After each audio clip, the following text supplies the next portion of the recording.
And now a few items from our Freedom Files. It's the story that no one else is reporting, but you can always count on your night watchman to bring you the stories others are afraid to cover. Earlier this week, the president signed the National Defense Authorization Act. If you've been watching our program, then you know that this new law authorizes the president to arrest anyone, anywhere, including on American soil, and hold the person indefinitely, including American citizens. Chair recognizes the gentleman from Texas, Mr. Paul, for 5 minutes. Thank you, Mr. Speaker.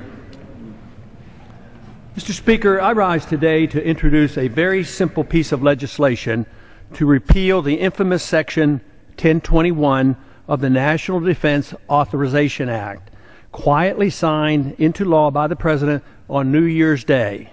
What a way to usher in the new year. Section 1021 essentially codifies into law the very dubious claim of presidential authority under 2001 authorization for the use of military force to indefinitely detain American citizens without access to legal representation or due process of law. Section 1021 provides for the possibility of the U.S. military acting as a kind of police force on U.S. soil, apprehending terror suspects, including Americans, and whisking them off to an undisclosed location indefinitely. No right to attorney, no right to trial, no day in court. Governor Romney, when President Obama signed the National Defense Authorization Act into law, he enacted a provision allowing him to indefinitely detain American citizens in U.S. military custody.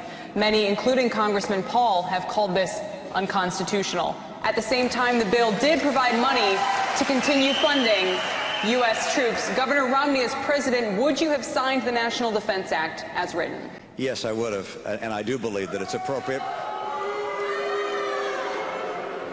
to have in our nation the capacity to detain people who are threats to this country, who are members of al-Qaeda. Look, you have every right in this country to protest and to express your views on a wide range of issues, but you don't have a right to join a group that has challenged America. And Congressman Paul, a different question. Your plan to... Why can't I answer about that one? You were included in the question in the first place. Do you want 30 seconds to respond to this? I need a minute.